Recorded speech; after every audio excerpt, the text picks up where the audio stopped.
Hello બાળ દોસ્તો, એડ્યુકટેકનો ચેનલમાં આપનું સ્વાગત છે. આજે આપણે શીખીશું ધોરણ 8 વિષય ગુજરાતી પાઠ 10 અઢી આના પાઠના અભ્યાસ અને સ્વાધ્યાયના પ્રશ્નોની આપણે સમજ મેળવીશું. પાઠનો વિડીયો તમે વિડીયોના ડિસ્ક્રિપ્શનમાં તથા વિડીયોના અંતે પણ નિહાળી શકશો. તો ચાલો શીખીએ પાઠ 10 અઢી આના પાઠના અભ્યાસ અને સ્વાધ્યાયના પ્રશ્નોની સમજ.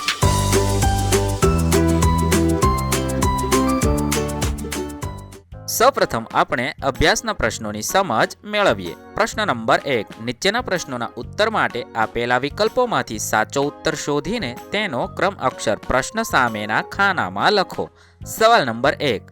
અઢી આના એટલે આજના કેટલા પૈસા થાય? તેના જવાબ માટે 4 ઓપ્શન આપેલા છે. ક 12, ખ 15, ગ 20 અને ઘ 25. તેના જવાબમાં આપણે લખીશું ખ આજના 15 આના થાય. સવાલ નંબર 2. લેખકને અઢી આનાની જરૂર શા માટે હતી? તેના જવાબ માટે 4 ઓપ્શન આપેલા છે. ક આશ્રમમાં રહેવા માટે, ખ જમવા માટે, ગ પુસ્તક ખરીદવા માટે અને ઘ વાપરવા માટે. તેના જવાબમાં આપણે લખીશું ગ પુસ્તક ખરીદવા માટે હતી. સવાલ નંબર 3.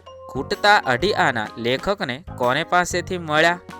તેના જવાબ માટે 4 ઓપ્શન આપેલા છે. ક આશ્રમના સાધુ પાસેથી, ખ દુકાનદાર પાસેથી, ગ ધનિક શેઠ પાસેથી અને ઘ ફળના ટોપલાવાળા પાસેથી. તેના જવાબમાં આપણે લખીશું ઘ ફળના ટોપલાવાળા પાસેથી મળ્યા. સવાલ નંબર 4. લેખકને કયું પુસ્તક ખરીદવું હતું? તેના જવાબ માટે 4 ઓપ્શન આપેલા છે. ક લઘુ કૌમુદી, ખ રુદ્રી, ગ ગીતા અને ઘ મહાભારત. તેના જવાબમાં આપણે લખીશું ક લઘુ કૌમુદી પુસ્તક ખરીદવું હતું. સવાલ નંબર 5. લેખકે અઢી આના ક્યારે પરત કર્યા? તેના જવાબ માટે 4 ઓપ્શન આપેલા છે. ક બીજે દિવસે, ખ 1 માસ પછી, ગ ક્યારેય નહીં અને ઘ સપ્તાહ પછી. તેના જવાબમાં આપણે લખીશું ખ 1 માસ પછી પરત કર્યા. હવે પ્રશ્ન નંબર 2. નીચેના પ્રશ્નોના 1-2 વાક્યોમાં ઉત્તર આપો. સવાલ નંબર 1. માણસમાં યાચના વૃત્તિ જાગે છે ત્યારે તેને કેવો અનુભવ થાય છે? તેના જવાબમાં આપણે લખીશું માણસમાં યાચના વૃત્તિ જાગે છે ત્યારે તેનું વ્યક્તિત્વ ઢીલું ઢસ થઈ જાય છે. કારણ કે એક વખત માગવાની હિંમત આવે પછી વ્યક્તિમાં સ્વાભિમાન રહેતું નથી. એની ખુમારી અને તેજ ઝાંખા પડી જાય છે. એ લાલચુ બની જાય છે. સવાલ નંબર 2. લેખક કયો પ્રસંગ ન ભૂલવા સૂચવે છે? તેના જવાબમાં આપણે લખીશું સંકટ સમયે જે વ્યક્તિ આપણને મદદ કરે અને એનાથી આપણું કામ સરળ બની જાય એવા પ્રસંગને લેખક કદી ન ભૂલવા સૂચવે છે. સવાલ નંબર 3. સ્વામીજીને રહેવા માટે કયું સ્થળ મળ્યું? તેના જવાબમાં આપણે લખીશું સ્વામીજીને રહેવા માટે વૃંદાવનમાં આવેલ પરમહંસ આશ્રમમાં જગ્યા મળે. હવે આપણે સ્વાધ્યાયના પ્રશ્નોની સમજ મેળવીએ. પ્રશ્ન નંબર 1. નીચેના પ્રશ્નોના ઉત્તર લખો. સવાલ નંબર 1. સુરપુરાના લોકોએ સ્વામીજીને કેવી રીતે વિદાય આપી? તેના જવાબમાં આપણે લખીશું સ્વામીજીને વિદાય આપવા આખું સુરપુરા ગામ હિલોળે ચડ્યું હતું. સૌએ અશ્રુભીની આંખે સ્વામીજીને વિદાય આપી. સવાલ નંબર 2. લેખક જમના નદીને સ્વચ્છ ન રાખનાર લોકો માટે શું કહે છે? તેના જવાબમાં આપણે લખીશું લેખકે મથુરાના તીર્થ સ્થાનોમાં ચારે બાજુ ગંદકી જોઈ. લેખક ત્યાંના લોકો વિશે કહે છે કે તેઓ જમના નદીને ખૂબ જ પૂજ્ય માને છે, પણ તેઓ ત્યાં જરાય સ્વચ્છતા રાખતા નથી. તેઓ જમના મૈયા કી કૃપા સે બોલે છે, પણ તેમના આચરણમાં પરમેશ્વરમાં એક બ્રહ્મનિષ્ઠા દેખાતી નથી કે પ્રકૃતિના સૌંદર્યની પ્રતીતિ થતી નથી. સવાલ નંબર 3. ફળ વેચનાર માણસની ઉદારતા તમારા શબ્દોમાં વર્ણવો. તેના જવાબમાં આપણે લખીશું લેખકે જ્યારે ફળ વેચનાર માણસને કહ્યું કે એને એક સંસ્કૃત પુસ્તક ખરીદવું છે પણ એને માટે અઢી આના ખૂટે છે. જો એ અઢી આના આપે તો પૈસાની સગવડ થતાં પોતે એ પૈસા તરત જ પાછા આપી દેશે. ફળ વેચનાર માણસે કશો જ વિચાર કર્યા વિના લેખકને અઢી આના આપી દીધા. આ તેની ઉદારતા દર્શાવે છે. હવે આપણે પ્રશ્ન નંબર 2 ની સમજ મેળવીએ. પુસ્તકાલયની મુલાકાત લઈ ત્યાંના તમારા અનુભવો વર્ણવો.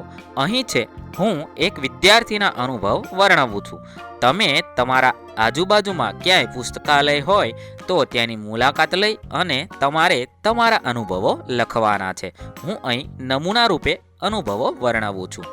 હું અને મારા કેટલાક મિત્રો એક પુસ્તકાલયની મુલાકાતે ગયા. પુસ્તકાલયમાં દાખલ થતાં જ સ્ટાફના એક સભ્ય અમને સમગ્ર પુસ્તકાલયનો સંક્ષેપમાં પરિચય કરાવ્યો. પુસ્તકાલય સ્વચ્છ હતું અને ત્યાંનું વાતાવરણ શાંત હતું. એક બાજુ વિદ્યાર્થીઓને વાંચવા માટે ટેબલ ખુરશીની વ્યવસ્થા હતી. ડાબી બાજુ એક કાઉન્ટર હતું. એ કાઉન્ટરની પાછળ પુસ્તકાલયના સ્ટાફ માટે બેસવાની સગવડ હતી. જમણી તરફ 2-3 કમ્પ્યુટર મૂક્યા હતા. એ કમ્પ્યુટર દ્વારા વિદ્યાર્થીઓ અને શિક્ષકોને જરૂરી પુસ્તકો વિશે માહિતી મળી રહે છે.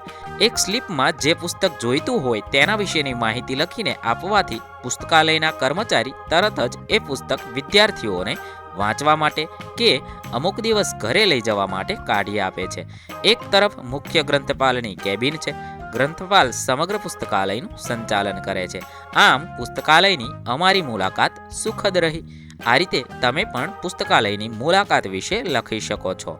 પ્રશ્ન નંબર 3. નીચેના શબ્દોના સમાનાર્થી શબ્દ લખો. તાલાવેલી, અશ્રુ, ખુમારી અને યાચના. આ શબ્દોના સમાનાર્થી શબ્દો લખવાના છે. 1. તાલાવેલી એટલે કે અધીરાય અથવા તડપ થશે. 2. અશ્રુ એટલે કે આંસુ. 3. ખુમારી એટલે કે ગર્વ અથવા સ્વાભિમાન થશે. 4. યાચના એટલે કે ભિક્ષા થશે. હવે પ્રશ્ન નંબર 4. ઉદાહરણ પ્રમાણે વિરુદ્ધાર્થી શબ્દો લખો. જેમ કે હિત તો અહિત. એ રીતે આપણે વિરુદ્ધાર્થી શબ્દો લખવાના છે. 1. યોગ્ય તો અયોગ્ય. 2. મંગળ તો અમંગળ. 3. ધર્મ તો અધર્મ. 4. વ્યવસ્થા તો અવ્યવસ્થા. 6. માન તો અપમાન. 5.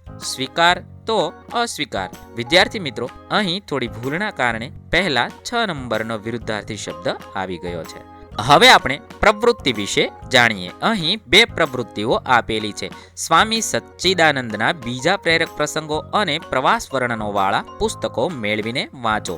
બીજી પ્રવૃત્તિ વિનોદિની નીલકંઠની કૃતિ 2 રૂપિયા અને કાકા સાહેબ કાલેલકરના પ્રવાસ વર્ણનો મેળવીને વાંચો. પ્રવૃત્તિ નંબર 1માં તમારે સ્વામી સચ્ચિદાનંદના પ્રેરક પ્રસંગો જેવા કે મારા અનુભવો, આફ્રિકાના પ્રવાસના વર્ણનો અને ભૂતાનનો પ્રવાસ, આ રીતે તેમના પ્રેરક પ્રસંગો તથા પ્રવાસ વર્ણનો તમારા પુસ્તકાલયમાંથી મેળવી અને વાંચન કરવાનું છે. જ્યારે પ્રવૃત્તિ નંબર 2માં વિનોદિની નીલકંઠ એમનું પુસ્તક 2 રૂપિયા તથા શ્રી કાકા સાહેબ કાલેલકરના પ્રવાસ વર્ણનનું કોઈ પણ એક પુસ્તક મેળવી અને તેનું વાંચન કરવાનું છે. અને તેમાંથી જો કોઈ સારા પ્રસંગો લાગે તો તમે તમારા વર્ગખંડમાં કે પ્રાર્થના સભામાં પણ રજૂ કરી શકો છો. આ રીતે આપણી આ બંને પ્રવૃત્તિ પૂર્ણ કરવાની છે. વિદ્યાર્થી મિત્રો, ધોરણ 5, 6, 7 અને 8ના તમામ પાઠના ગુજરાતી વિષયના સ્વાધ્યાય અને અભ્યાસના પ્રશ્નોની સમજ આપણી ચેનલ પરથી વિડીયોમાં મળી રહેશે. થેન્ક યુ દોસ્તો. એડ્યુટેકનો ચેનલ તરફથી વિડીયો નિહાળવા બદલ આપનો આભાર. આવા બીજા વિડીયોઝ નિહાળવા માટે અમારી યુટ્યુબ ચેનલ એડ્યુટેકનો અત્યારે જ સબસ્ક્રાઈબ કરી લો. આભાર દોસ્તો.